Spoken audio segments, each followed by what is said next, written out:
Hi hello அனைவருக்கும் வணக்கம். Welcome to the motivational queen. நம்ம 10ஆம் வகுப்பு பார்த்துட்ருக்கோம். அதில் இன்றைக்கி இயல் 2 காற்றேவா. பாரதியார் காற்றை எப்படி வான் கூப்பிட்றாருன்னு பார்க்கலாம் வாங்க. காற்றேவா. பாரதியார். நம்மை எப்போதும் சூழ்ந்திருக்கும் இயற்கையை நாம் என்றேனும் உற்று பார்க்கிறோமா? இருளில் நடந்தாலும் வானத்து விண்மீன்களையும் நம்முடனே நடந்து வரும் நிலவையும் கண்டு மகிழ்கிறோமா? காடு, மலை, அருவி, கதிரவன் இவற்றோடு இயைந்ததுதான் இயற்கை வாழ்வு. நீரின்றி அமையாது உலகு என்றார் போல் காற்றின்றி அமையாது உலக உயிரிறக்கம் என்பதையே வெவ்வேறு கோணங்களில் காலந்தோறும் கவிஞர்கள் பலரும் பாடி வருகிறார்கள். ஸோ பாரதியார் எப்படி இப்படி அழகாக கையை நீட்டி காற்றேவான்னு கூப்பிட்றாருன்னு பார்க்கலாம். காற்றேவா. மகரந்த தூளை சுமந்து கொண்டு மனத்தை மயலுறுத்துகின்ற இனிய வாசனையுடன் வா. இழைகளின் மீதும் நீரலைகளின் மீதும் உராய்ந்து மிகுந்த பிராண ரசத்தை உயிர்வழி, பிராணரசம்னா அது உயிர்வழி, எங்களுக்கு கொண்டு கொடு. காற்றே வா. எனது உயிர் நெருப்பை நீடித்து நின்று நல்லொளி தருமாறு நன்றாக வீசு. சக்தி குறைந்து போய் அதனை அவித்து விடாதே. பேய்போல வீசி அதனை மடித்து விடாதே. மெதுவாக நல்ல லயத்துடன் நெடுங்காலம் நின்று வீசிக்கொண்டிரு. உனக்கு நாங்கள் பாட்டுகள் பாடுகின்றோம், உனக்கு புகழ்ச்சிகள் கூறுகிறோம், உன்னை வழிபடுகின்றோம். பாரதியார் கவிதைகள். சொல்லும் பொருளும். மயலுறுத்து அப்படின்னா மயங்கச்சை, பிராணரசம் அப்படின்னா உயிர் வழி, லயத்துடன் அப்படின்னா சீராக. சரிங்களா, வாங்க பாரதியாரை பற்றி பார்க்கலாம். நூல்வெளி. மகாகவி சுப்பிரமணிய பாரதியார் நீடுதுயில் நீக்க பாடி வந்த நிலா, சிந்துக்கு தந்தை என்றெல்லாம் போற்ற பெற்றவர். நீடுதுயில் நீக்க பாடி வந்த நிலா, சிந்துக்கு தந்தை என்றெல்லாம் போற்ற பெற்றவர். எட்டயபுர ஏந்தலாக அறியப்பட்டவர்.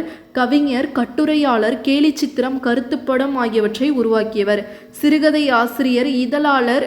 சமுதாய ஏற்ற தாழ்வுகளையும் பெண் அடிமைத்தனத்தையும் தன் பாடல்களில் எதிர்த்து எழுதியவர். சிறுகதை ஆசிரியர், இதழாளர், சமுதாய ஏற்ற தாழ்வுகளையும் பெண் அடிமைத்தனத்தையும் தன்னுடைய இதழ்களில் பாடல்களில் எதிர்த்து எழுதியவர். குயில் பாட்டு, பாஞ்சாலி சபதம் முதலி காவியங்களையும், இதில் எது காவியம் கேட்பாங்க. குயில் பாட்டு, பாஞ்சாலி சபதம். பாஞ்சாலி குயில். சரிங்களா, பாஞ்சாலிக்கு குயில் ரொம்ப பிடிக்கும், அதனால் குயிலை பற்றி ஒரு கவிதை எழுதலாம். சரிங்களா. கண்ணன் பாட்டையும் பாப்பா பாட்டு, புதிய ஆத்திச்சூடி என குழந்தைகளுக்கான நீதிகளையும் பாடல்களில் தந்தவர்.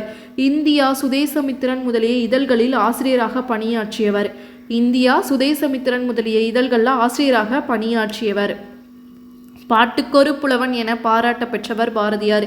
இவருடைய கவிதை தொகுப்பில் உள்ள காற்று எனும் தலைப்பிலான வசன கவிதையோடு ஒரு பகுதி தான் இங்கே பாடப்பகுதியாக பெறப்பட்டுள்ளது. சரிங்களா.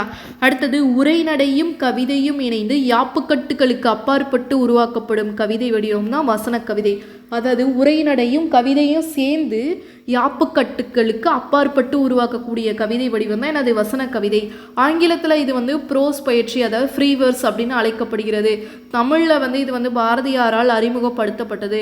உணர்ச்சி பொங்க கவிதை படைக்கக்கூடிய இடங்களில் யாப்பு தடையாக இருப்பதை உணர்ந்த பாரதியார் உணர்ச்சி பொங்க கவிதை படைக்கக்கூடிய இடங்களில் யாப்பு தடையாக இருப்பதை உணர்ந்த பாரதியார் இவ்வடிவத்தை இலகுவாக கையாண்டுள்ளார். இவ்வசன கவிதை வடிவம் தான் எனது புது கவிதை அப்படிங்கிற வடிவம் உருவாக காரணமாக உள்ளது. சரிங்களா. அடுத்தது, ஸோ பாரதியார் பாடின பாட்டு தான் திக்குக்கள் எட்டும் சிதறி தக்க தீம் தருகிட தீம் தருகிட தீம் தருகிட. பரதநாட்டிய பாட்டு மாதிரி இருக்குல்ல. தீம் தருகிட பக்க மலைகள் உடைந்து வெள்ளம் பாயுது பாயுது பாயுது தாம் தருகிட தத்திங் தக்கன் தத்து அப்படின்னு பாடிட்டு இருக்காரு.